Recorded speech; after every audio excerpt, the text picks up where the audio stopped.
केंद्रीय मंत्रिमंडल में मेरे सहयोगी डॉक्टर जितेंद्र सिंह जी, देश भर से यहां आए सभी साइंटिस्ट, अन्य महानुभाव, देवी और सज्जनों, आज भारत ने रिसर्च की दुनिया में बहुत ही ऐतिहासिक कदम उठाया है। 5 साल पहले जीनोम इंडिया प्रोजेक्ट को स्वीकृत किया गया था। इस बीच कोविड की चुनौतियों के बावजूद हमारे वैज्ञानिकों ने बहुत मेहनत से इस प्रोजेक्ट को पूरा किया है। मुझे खुशी है कि देश के 20 से ज्यादा दिग्गज रिसर्च संस्थानों जैसे आईआईएससी, आईआईटीज, सीएसआईआर एंड बीआरआईसी ने इस रिसर्च में अहम भूमिका निभाई है। इस प्रोजेक्ट का डेटा 10,000 भारतीयों का जीनोम सीक्वेंस अब इंडियन बायोलॉजिकल डेटा सेंटर में उपलब्ध है। मुझे विश्वास है बायोटेक्नोलॉजी रिसर्च के क्षेत्र में ये प्रोजेक्ट एक मील का पत्थर साबित होगा। मैं इस प्रोजेक्ट से जुड़े सभी साथियों को बहुत बहुत शुभकामनाएं देता हूं। साथियों, जीनोम इंडिया प्रोजेक्ट भारत की बायोटेक्नोलॉजी रिवॉल्यूशन का एक महत्वपूर्ण पड़ाव है। मुझे बताया गया है कि इस प्रोजेक्ट की मदद से हम देश में एक डाइवर्स जेनेटिक रिसोर्स बनाने में सफल हुए हैं। इस प्रोजेक्ट के तहत देश में अलग अलग आबादियों से जुड़े 10,000 लोगों की जीनोम सीक्वेंसिंग की गई है। अब ये डेटा हमारे वैज्ञानिकों को, रिसर्चर्स को उपलब्ध होने जा रहा है। इससे हमारे स्कॉलर्स को, हमारे साइंटिस्ट को भारत का जेनेटिक लैंडस्केप समझने में बहुत बड़ी मदद मिलेगी। इन जानकारियों से देश के नीति निर्धारण और योजनाओं के निर्माण का काम भी आसान होगा। साथियों, आप सभी यहां अपनी फील्ड के एक्सपर्ट्स हैं, बड़े वैज्ञानिक हैं। आप भी जानते हैं भारत की विशालता और भारत की विविधता सिर्फ खान-पान, बोलचाल और भूगोल की ही तक सीमित नहीं है। भारत में रहने वाले लोगों के जो जीन्स हैं, उनमें भी काफी विविधता है। ऐसे में बीमारियों का नेचर भी स्वाभाविक रूप से विविधता से भरा हुआ है। इसलिए कौन से व्यक्ति को किस प्रकार की दवा फायदा देगी, ये जानना बहुत आवश्यक है। इसके लिए देशवासियों की जेनेटिक आइडेंटिटी, उसका पता होना जरूरी है। अब जैसे हमारे आदिवासी समाज में सिकल सेल एनीमिया की बीमारी एक बहुत बड़ा संकट है। इससे निपटने के लिए हमने नेशनल मिशन चलाया है, लेकिन इसमें भी चुनौतियां कम नहीं है। संभव है कि सिकल सेल की जो समस्या किसी एक क्षेत्र में हमारे आदिवासी समाज में हो, वो दूसरे क्षेत्र के आदिवासी समाज में ना भी हो, वहां दूसरे प्रकार का हो। इन सारी बातों का पक्का पता हमें तब चलेगा जब एक कंप्लीट जेनेटिक स्टडी हमारे पास होगी। भारतीय आबादी के अनूठे जीनोमिक पैटर्न्स को समझने में इससे मदद मिलेगी और तभी हम किसी खास ग्रुप की विशेष परेशानी के लिए वैसे ही विशेष सॉल्यूशन या फिर प्रभावी दवाएं तैयार कर सकते हैं। मैंने सिकल सेल का उदाहरण दिया है, लेकिन ये इतने तक सीमित नहीं है। ये तो मैंने एक उदाहरण के लिए बताया। भारत में आनुवंशिक रोगों यानी एक पीढ़ी से दूसरी पीढ़ी को ट्रांसफर होने वाली बीमारियों के बहुत बड़े हिस्से से आज भी हम अनजान हैं। जीनोम इंडिया प्रोजेक्ट भारत में ऐसी सभी बीमारियों के लिए प्रभावी इलाज के विकास में मदद करेगा। साथियों, 21वीं सदी में बायोटेक्नोलॉजी और बायोमास का कॉम्बिनेशन बायो इकोनॉमी के रूप में विकसित भारत की बुनियाद का अहम हिस्सा है।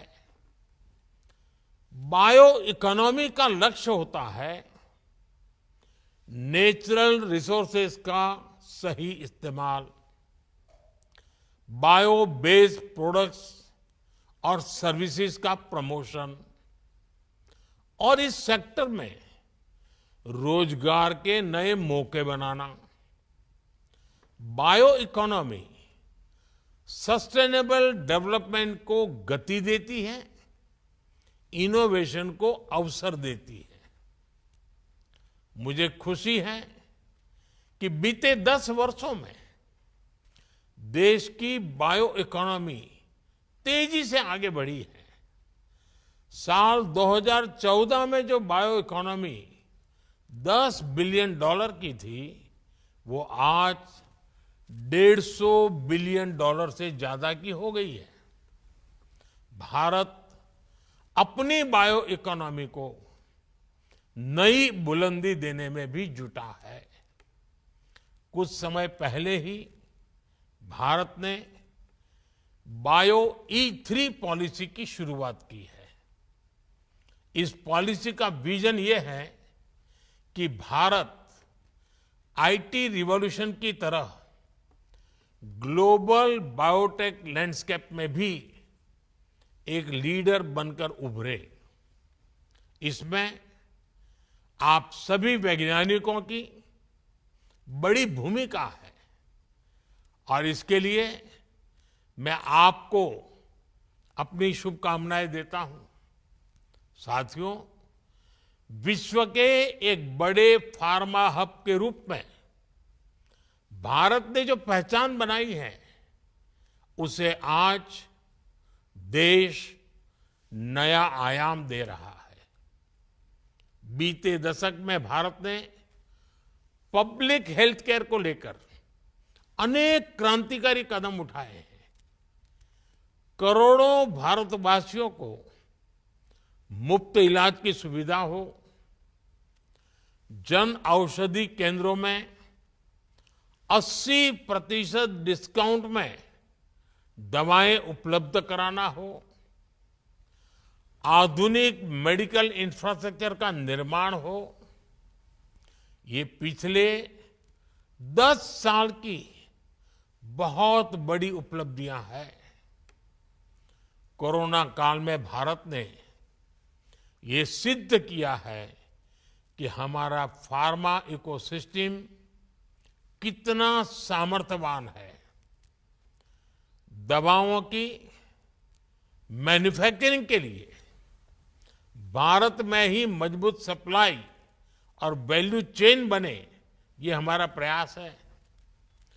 जीनोम इंडिया प्रोजेक्ट अब इस दिशा में भारत के प्रयासों को नई गति देगा, नई ऊर्जा से भरेगा।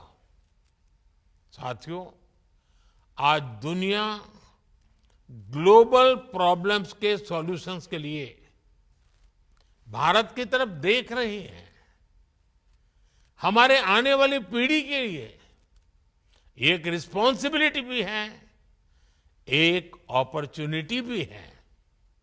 इसलिए आज भारत में एक बहुत बड़े रिसर्च इकोसिस्टम का निर्माण किया जा रहा है। बीते 10 सालों में रिसर्च और इनोवेशन के लिए पढ़ाई के हर स्तर पर बहुत जोर दिया गया है। आज 10,000 से ज्यादा अटल टिंकरिंग लैब में हमारे स्टूडेंट्स हर रोज नए नए एक्सपेरिमेंट कर रहे हैं। नौजवानों के इनोवेटिव आइडियाज को आगे बढ़ाने के लिए पूरे देश में सैकड़ों अटल इंक्यूबेशन सेंटर बने हैं। पीएचडी के दौरान रिसर्च के लिए पीएम रिसर्च फेलोशिप स्कीम भी चलाई जा रही है। मल्टीडिसिप्लिनरी और इंटरनेशनल रिसर्च को बढ़ावा मिले, इसके लिए नेशनल रिसर्च फंड बनाया गया है। अनुसंधान नेशनल रिसर्च फाउंडेशन में, उससे देश में साइंस, इंजीनियरिंग, एनवायरनमेंट, हेल्थ, ऐसे हर सेक्टर में और नई प्रगति होने वाली है। सनराइज टेक्नोलॉजीज में रिसर्च और इन्वेस्टमेंट बढ़ाने के लिए सरकार ने 1 लाख करोड़ रुपए का कॉर्पस क्रिएट करने का भी निर्णय लिया है। इससे बायोटेक्नोलॉजी सेक्टर का भी विकास होगा और यंग साइंटिस्ट को बहुत मदद मिलेगी। साथियों, हाल ही में सरकार ने वन नेशन वन सब्सक्रिप्शन का एक और अहम फैसला लिया है। दुनिया के प्रतिष्ठित जर्नल्स